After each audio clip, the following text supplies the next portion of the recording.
नमस्कार, मैं हूं कोमल सिंह और आप देख रहे हैं पार्थ इंडिया न्यूज। आइए नजर डालते हैं इस वक्त की खास खबर पर। मैनपुरी में परशुराम शोभा यात्रा में शामिल होने पहुंचे डिप्टी सीएम ब्रजेश पाठक ने कहा कि कई सरकारें आई और कई महिला अधिकारियों की चर्चा हुई, लेकिन उन्हें धरातल पर उतरने को सकारात्मक पहल या किसी निष्कर्ष पर पहुंचने का काम कोई भी सरकार नहीं कर पाई। प्रधानमंत्री नरेंद्र मोदी और भारतीय जनता पार्टी ने देश की आधी आबादी के जो उनके अधिकार थे उनको दिलाने के लिए नारी शक्ति बंधन अधिनियम, देश की सबसे बड़ी पंचायत लोकसभा में संशोधन विधेयक लाने से आगामी आम चुनाव में 33% आरक्षण देते हुए विशेष सत्र संसद का बुलाने का काम किया था। लेकिन कांग्रेस और सपा सहित सभी विपक्षी दलों ने देश और प्रदेश की महिला अधिकारों पर डाका डालने का काम किया है, यानी उस विधेयक को संसद में पारित नहीं होने दिया। तरह तरह के कुतर्क रचकर के देश की आधी आबादी को अपने कुतर्कों के माध्यम से अधिकारों से वंचित करने का काम किया है। कल से मैं देख रहा हूं, जब से संसद में विधेयक पारित नहीं हो पाया है, बड़ी संख्या में प्रदेश में महिलाएं घरों से निकल कर के खासकर उत्तर प्रदेश में समाजवादी पार्टी के खिलाफ और कांग्रेस के खिलाफ महिलाएं आक्रोशित होकर प्रदर्शन करने का काम कर रही हैं। डिप्टी सीएम ने कहा कि समाजवादी पार्टी महिला आरक्षण का विरोध इसलिए कर रही है कि समाजवादी पार्टी की सूबे में 4 बार सरकार रही है। जब भी उनकी सरकार रही है उसमें गुंडागर्दी माफिया पलते हैं। जब इन महिलाओं को मोदी जी कानून बनाने का अधिकार देंगे तो कोई गुंडा माफिया प्रदेश की सरकारों पर नहीं मिलेगा, जिले में पता चलेगा या प्रदेश के बाहर मिलेगा। जब सरकार के पास 2/3 बहुमत नहीं था तो इस संविधान संशोधन विधेयक लाने की मंशा क्या थी मोदी सरकार की, पर बोले डिप्टी सीएम ब्रजेश पाठक। ब्रजेश पाठक ने कहा कि जैसे नारी शक्ति बंधन अधिनियम को सभी दलों ने सर्वसम्मति से पास किया था और हम लोगों ने प्रयास भी किया था, ये समझ में आ रहा था कि इन लोगों ने नारी शक्ति बंधन को पास करा तो ये लोग भी साथ में आएंगे, परंतु उनके तो पेट में दर्द हो रहा था, सत्ता खिसक रही थी। मोदी जी ने स्पष्ट किया था, संसद में ऐलान किया था, आप सब लोग ब्लैंक चेक हैं, इसका गुडविल जितना श्रेय लेना है ले लो। मोदी जी को कोई श्रेय नहीं चाहिए, केवल महिलाओं को हक और अधिकार देने का काम करो। फिरोजाबाद में महिला तहसील द्वारा डीएम पर लगाए गए गंभीर आरोपों को लेकर बोले deputy CM Brajesh Pathak. Deputy CM Brajesh Pathak ने कहा कि पूरे प्रकरण की उच्च स्तरीय जांच चल रही है। मंडलायुक्त लखनऊ को जांच कमेटी का काम सौंपा गया है, रिपोर्ट आएगी, उसके अनुसार कड़ी कार्रवाई होगी, कोई दोषी बचेगा नहीं। पूरी जनपद में भारतीय जनता पार्टी की जिलाध्यक्ष आदरणीय ममता लोधी जी के साथ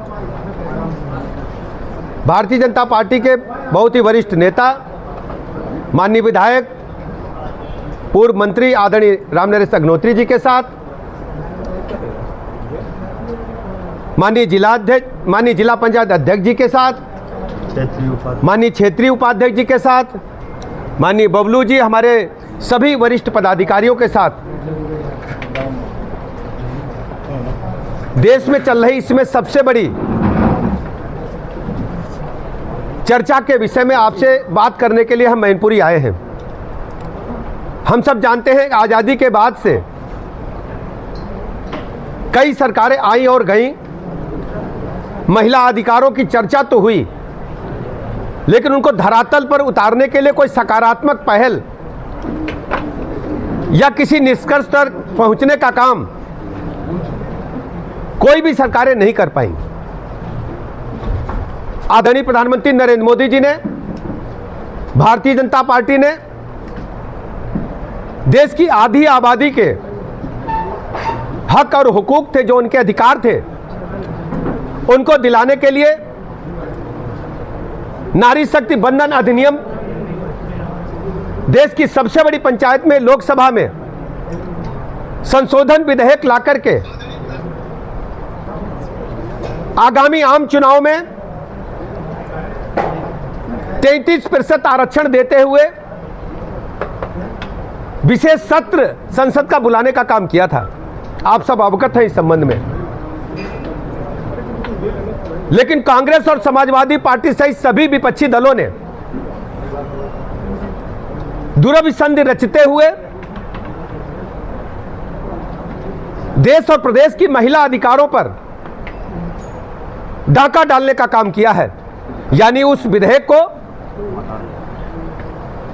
संसद में पारित नहीं होने दिया। तरह तरह के कुतर्क रच करके देश की आधी आबादी को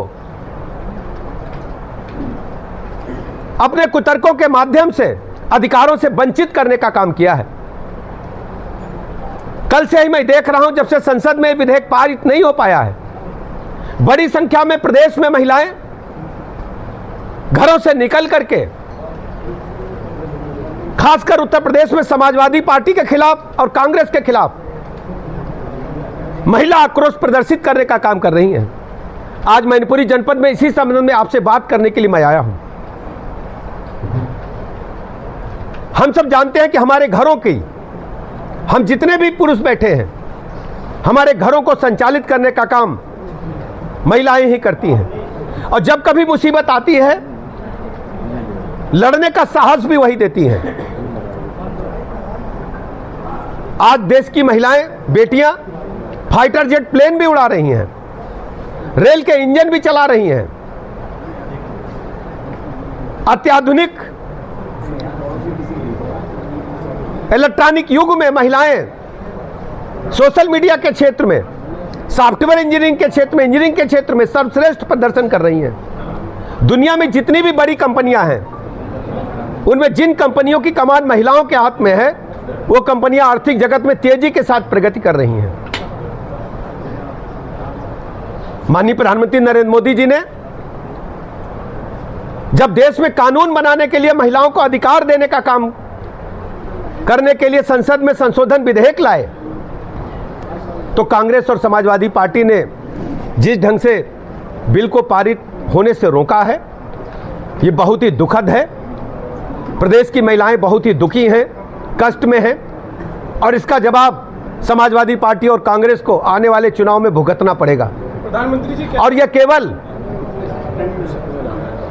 देश की प्रगति में बाधा नहीं है, क्योंकि केवल पुरुष आगे बढ़े, महिलाएं अपने घरों में कैद रहे। हम ग्लोबल वर्ल्ड की बात करते हैं, दुनिया मुट्ठी में बात करते हैं, और महिलाओं को उनके हक और अधिकार नहीं दे सकते। आप केवल चाहते हैं कि आपके घर की बेटियां, आपके घर की महिलाएं आगे बढ़ें। किसी गरीब की बेटी, महिला देश की बड़ी पंचायत में, विधानसभा में नहीं जा सकती है।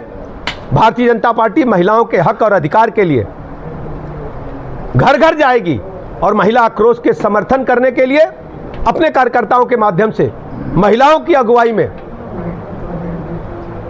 हर संभव यत्न करेगी कि देश में ऐसी व्यवस्था आए कि भारतीय जनता पार्टी को माननीय मोदी जी के नेतृत्व में वांछित बहुमत मिले और यह बिल पास हो सके।